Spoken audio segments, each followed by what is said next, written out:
Hello, Britain. In 2016, as you know, we held a referendum on whether or not to remain a member of the European Union, to which we, as a nation, voted to leave. Fast forward a year and we're debating whether we leave or remain a member of the single market. The decision before us appears to be between a soft Brexit or a hard and ultra-extreme, likely Russian-backed and probably racist Brexit, with cliffs.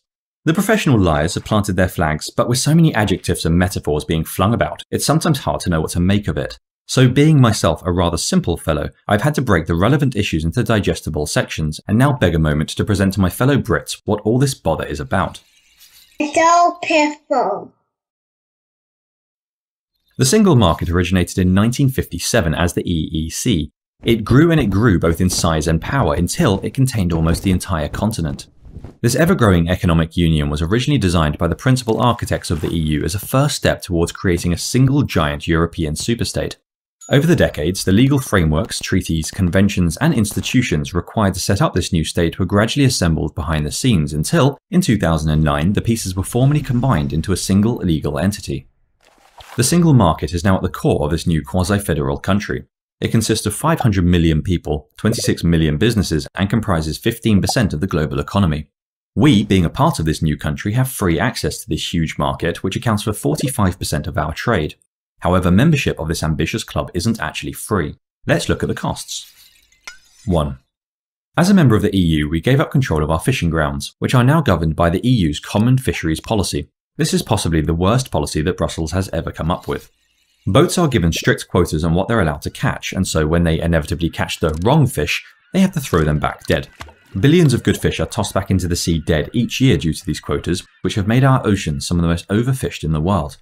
Taking back control of our waters, we can replace quotas with flexible days at sea as required to protect our valuable stocks and crucial marine environment. 2. As a member of the EU, we gave up control of our immigration policy, which is now in part governed by the EU's free movement of people. This is possibly the worst policy that Brussels has ever come up with. Every year, enough people migrate to Britain to create a new city the size of Nottingham, half of which come from the EU, despite it only containing 6% of the world's population. This is very unusual. Nowhere else in the world does trade impart citizenship. Free movement was only implemented here as the single market was designed to become a single country, but regardless of the reasons, this mass migration is simply unsustainable. Taking back control of immigration means we can do something better. We can set up the system to allow many tens of thousands of the world's most talented and law-abiding people to join us on our island each year. For example, if we need 7,000 nurses, we can welcome in 7,000 nurses. We can also lavishly issue temporary visas for any people who just want to study or work here for a while. We'll remain open to tourists, and of course we can provide refuge to asylum seekers, providing they actually are. An equal borders policy is one that works to treat the world's people equally based on their merits, rather than simply discriminate on the basis of where they're from. 3. As a member of the EU, we gave up control of our trade policy, which is now governed by the EU's Common External Tariff. This is possibly the worst policy that Brussels has ever come up with. The external tariff was designed to protect large and inefficient businesses in Europe from competition by raising the costs of goods imported from the rest of the world. As a result, everything is more expensive, our economy stagnates, and our global exports suffer. Taking back control of our trade policy, we can remove these economic barriers and join the global market, which is thriving outside of the EU. 4.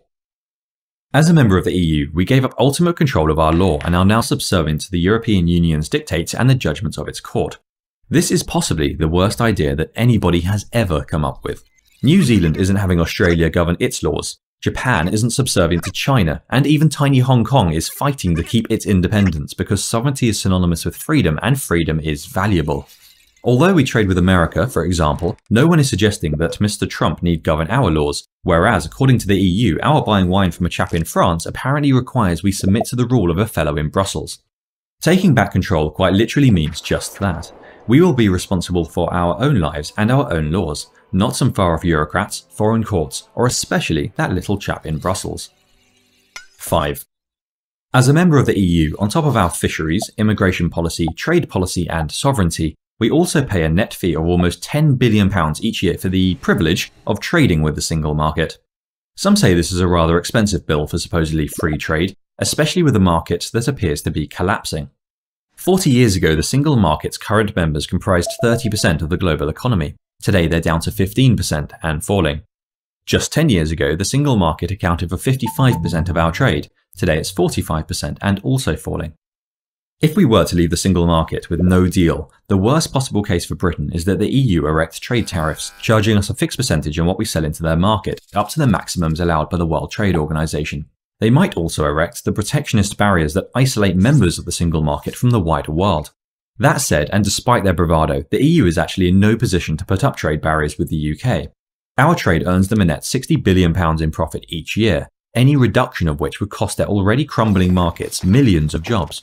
At the same time, by leaving the single market, our global trade is set to increase by tens of billions, which will make the EU's large but shrinking market increasingly less relevant. So back to the options. A so-called soft Brexit would see us remain a member of the single market. Membership would continue to cost us our trade and immigration policies, and we continue paying a significant sum. Also, as a member, we would remain subject to EU laws and jurisdiction, and the federalisation of Europe would be near complete. A so-called hard Brexit would have us leave the single market and trade with the EU either under a custom trade deal or under WTO terms, depending on which they'd prefer. We'd regain control of our fisheries, trade and immigration policies. We would save around £10 billion a year in fees and likely earn upwards of £40 billion in new trade, and our laws would be our own. So this, dear Britain, is the decision before us. It's not about hard and soft, floppy or wet. It's about the 2016 referendum and an attempt to overturn the result. As an aside, I fully believe that our next Prime Minister, Chairman May, is an out-and-out liar who fully intends to backslide on Brexit. I hope I'm wrong, but I foresee, as with Cameron before her, there will be months of waffle about tough negotiations before she declares victory without any meaningful change to our relationship with the European Union.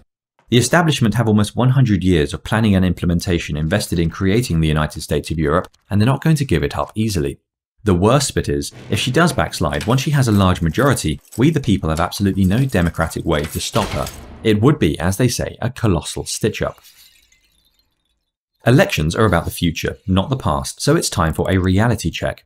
It matters not a jot at this point who voted to remain last year, be it Scotland or number 4 Privet Drive. We voted as a nation, and as a nation we must act because that is how democracy works. Therefore, we must leave the European Union. Then perhaps we can tackle our ridiculous national debt, our entirely unrepresentative MPs, and the first-past-the-post system that allows such cretins to win office in the first place. But those are topics for a later date. Feel free to share or re-upload this video as you like, and please do let me know what you make of all this stuff, either at YouTube or via Twitter. Just search for Piffle TV. And if you'd like to support me making more videos like this one, consider donating $1 each month via the website patreon.com. Anyway, until next time, good luck everyone.